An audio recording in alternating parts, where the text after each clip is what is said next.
Welcome to the Secret Underground Laboratory Recovery and Salvage, where rude mechanicals do magic.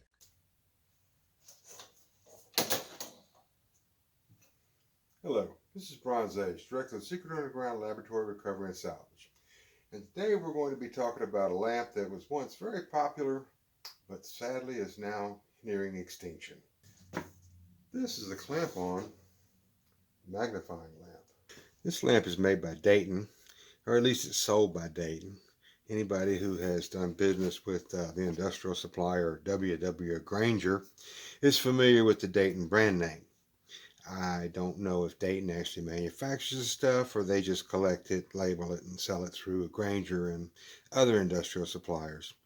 One thing I do notice is that this is a slash tag, which basically means this label, just a gum adhesive label, it's got these little razor slits in it.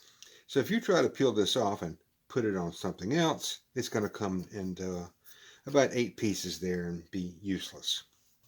Now with all these linkages and springs, it's made to extend out over a workbench and of course magnify and light up whatever it is you're working on. A regular light bulb has a little fine wire inside here, and when you run electrical current through it, it glows, gets really hot, turns white, and that's what creates the light. Fluorescent works a little bit different. Instead of a bulb, you've got a tube. At each end of the tube, you've got electrical terminals. Inside the tube is a gas, and what we're going to do is pass the electrical current through the gas. We've got a powder inside this tube which glows when electrical current goes through it. It fluoresces, and it's a fluorescent light. Now, your regular bulb, all you've got to do is turn it on, run the current through it, and it just lights up. No problem at all. To get electricity to go through a gas takes a little more work. In fact, the colder it is, the more work it takes. And so as a result of that, they've always had to figure out some way to get the bulb a little warmer than it was to begin with in order to get it to turn on. Now, one clever way to handle this problem was to put 2 terminals at each end of the tube with a little curl of wire in between them. And if you ran electrical current through there, that little curl of wire would get hot, and that would heat the gas, and then when you applied the power to it, electrons could flow easily through the heated gas, and the fluorescent powder would fluoresce and glow. Now this brings us back to our magnifying lamp. The switch here is what is called a momentary switch. You push it down, it's just spring-loaded, it doesn't click. Now this switch is a very special kind of switch because it has 2 circuits inside of it. One is normally closed. When the switch is up like that, it's closed and electricity can flow through it. When I push it down, that one opens up and it closes a switch at the bottom. And as long as I hold it down, it will remain closed. Now what we use that for, we turn this back over. Now this is just a tube that's been bent in a ring with the ends brought around to right here, but it's got the same 2 terminals on each end like this one does. And when I push down that button, you can see that coil start to glow. And when I release it, the light comes on. One of the problems with repairing these kinds of lamps is this switch is becoming very rare.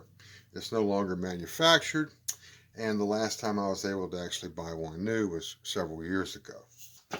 Now, besides the problem of finding a switch, is that it's a very complicated lamp. Lots of weird hardware here. All these little pins and springs, and especially this particular joint right here, because that's what lets you hold the lamp in position so that you can keep the magnifying glass in the perfect place so you can see what you're doing. And the great majority of these lamps that went to the landfill is because this piece here broke. And you know, they don't have replacement parts for that. You don't go down to the hardware store and find that in the little drawer with all the other stuff. The fitting for this lamp broke and the pieces are long gone. So, of course, I had to make one. Now, YouTube has a lot of channels that feature CNC machining, which stands for Computer Numerical Control. Basically, you put in a computer program and a robot cuts your part out of a solid piece of metal.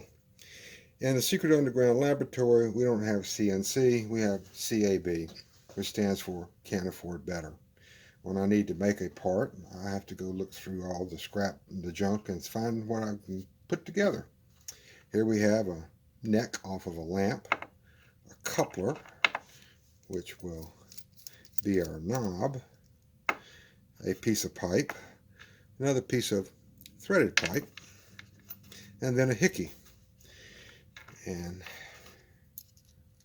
put all of these together like this.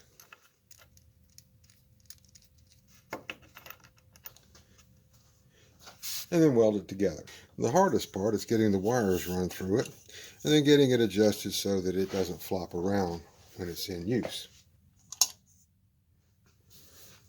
Well, this is Bronze Age for the Secret Underground Laboratory. I hope you enjoyed this video. We really appreciate it if you would like and subscribe. Comments are always welcome. I do read all the comments because I really honestly don't get that many. And I'm also always ready and available to answer any technical questions about lighting, light repair, furniture repair. Again, thank you for watching.